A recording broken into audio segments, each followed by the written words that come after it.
Hello guys. तो स्वागत है आपका ब्रह्मास्त्र स्टडी में। तो आज का हमारा बहुत ही इंपॉर्टेंट लेसन है शुक्रयान मिशन पे। ठीक है। तो ये देखिए इसरो का बहुत ही इंपॉर्टेंट वीनस मिशन है। ठीक। जो कि हालांकि थोड़ा सा डिले हो गया है ड्यू टू कोविड। ठीक। तो अब ये 2024 और 25 के बीच में होगा। ठीक है। तो ये थोड़ा सा कोविड की वजह से जो कुछ अनफोर्सिन कंडीशंस हुई जिसकी वजह से थोड़ा डिले हुआ है। तो हम जानेंगे भाई कि ये शुक्रयान मिशन हमारा क्या है। ठीक है। इसका क्या ऑब्जेक्टिव है और क्यों हमारे लिए इम्पोर्टेंट है इसको पढ़ना। तो देखिए न्यूज़ में क्या है। न्यूज़ में इसलिए कि भाई इसरो ने शॉर्टलिस्ट किया है 20 स्पेस बेस्ड एक्सपेरिमेंट को। ठीक है। स्पेस बेस्ड एक्सपेरिमेंट प्रपोजल्स को। ठीक। जो वीनस ऑर्बिटल मिशन के दौरान किए जाएंगे। ठीक।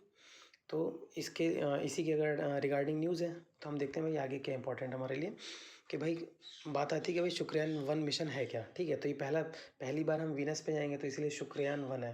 ठीक। और हमारा इंपॉर्टेंट मिशन रहे हैं। ठीक। मंगलयान जो बहुत ही ज़्यादा फेमस था मॉम। ठीक है। Mars orbital mission. तो इसी में नई हाइट्स को छूते हुए इसरो ने टारगेट किया है कि भाई हम शुक्रयान यानी वीनस पे जाने का प्लान बनाएंगे। तो देखिए ये बेसिकली जो मिशन है किस लिए है कि वीनस को स्टडी करने के लिए है 4 साल से ज़्यादा। ठीक। 4 साल से ज़्यादा वीनस को स्टडी किया जाएगा।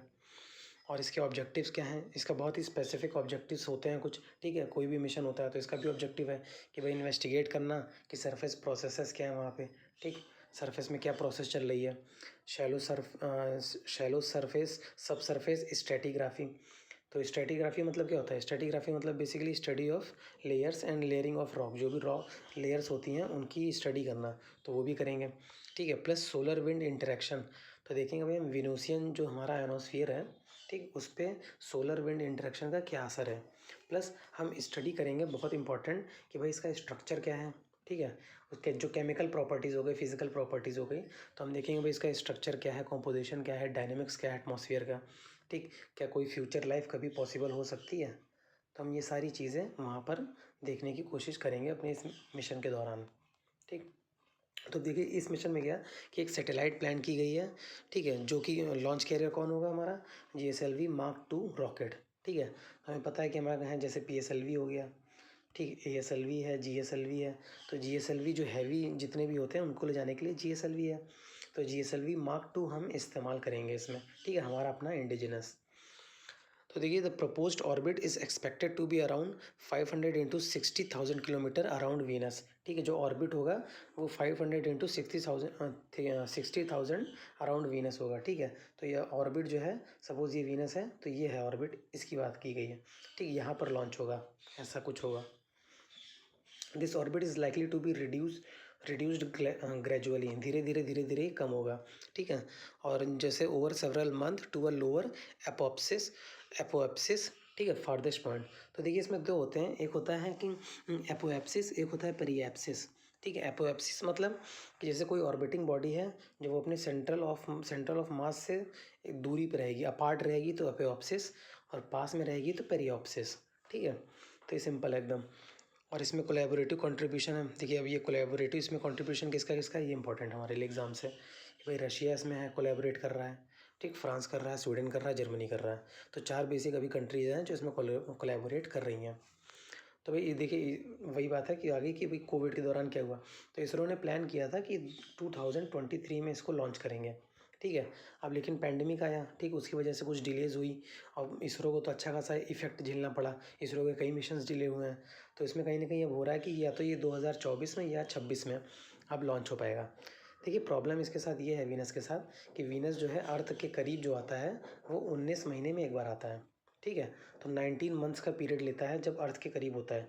और जो बेसिक पर्पस है वो यही है कि भाई अर्थ के करीब जब होगा तभी लॉन्च करना पड़ेगा। तभी लॉन्च करना सही भी रहेगा हर तरह से चीप भी रहेगा और इजी भी रहेगा। तो जो अब हमें अगर एक बार आपने लॉन्च डेट मिस की तो आपको 19 महीने का वेट दोबारा करना पड़ेगा। ठीक है। तो या तो 2024 में आएगा या 2026 में आएगा। ठीक है। तो कोई भी स्पेस मिशन होता है तो उसमें ये चीज़ बहुत इंपॉर्टेंट हो जाती है कि भाई वो पर्टिकुलर जगह अर्थ के कब करीब है। ठीक है। अर्थ उसके कब करीब है कब मिशन आसान हो सकता है क्योंकि हमें बहुत सारी चीज़ें ध्यान में देनी पड़ती हैं अपने। तो देखिए भाई अब इम्पॉर्टेंट ये है कि भाई हम वीनस को स्टडी कर रहे हैं। ठीक है। हम इतना पैसा लगाएंगे एनर्जी लगाएंगे, रिसोर्सेज लगाएंगे। वीनस को भाई ऐसे वीनस को स्टडी करके क्या मिलेगा हमें? तो देखिए कि भाई वीनस को कहा जाता है ट्विन सिस्टर, ठीक है। अर्थ और वीनस को कहीं ना कहीं एक कहा जाता है कि सेम है ये, ठीक है। कई मायनों में इनकी जो हम चीज़, इनका साइज़ हो गया, मास हो गई, डेंसिटी हो गई, बल्क कॉम्पोजिशन हो गया, ग्रेविटी, ये कहीं ना कहीं सेम मानी जाती है, काफ़ी सिमिलरिटी है, ठीक।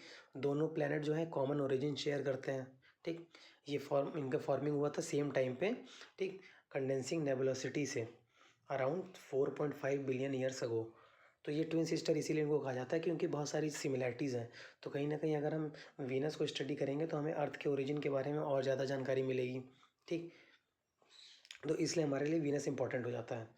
Venus is around 30% closer to the sun as compare to earth, resulting in much higher solar flux, ठीक है। तो भाई हम जानते हैं कि वीनस जो है जो बहुत ज़्यादा करीब है सूरज के, ठीक है। अगर बाकी अगर हम अर्थ को देखते हैं तो 30% ज़्यादा क्लोज़र है। तो कहीं ना कहीं हमें और स्टडी में फ़ायदा होगा कि भाई वहाँ सोलर फ्लक्स का क्या असर है, कितना है, ठीक है, जो हमारे लिए आगे के फ्यूचर के लिए काफ़ी बेनिफिशियल हो सकता है। तो ये देखिए, तो हम कुछ प्रेजेंट करने की कोशिश की गई है, ठीक है। तो ये हमारा सोलर प्लैनेट है जहाँ पे वीनस काफ़ी करीब है सन के हमारे, ठीक है। ठीक है, तो ये इंपॉर्टेंट हमारा एक शुक्रयान मिशन था। तो अभी इसमें बहुत ज़्यादा डिटेल्स तो नहीं आई हैं अभी फ़िलहाल के लिए। जो एग्ज़ाम के लिए इंपॉर्टेंट है वो यही है कि शुक्रयान मिशन लॉन्चिंग जो 2023 में होनी थी, अब वो 2024 या 26 में होगी।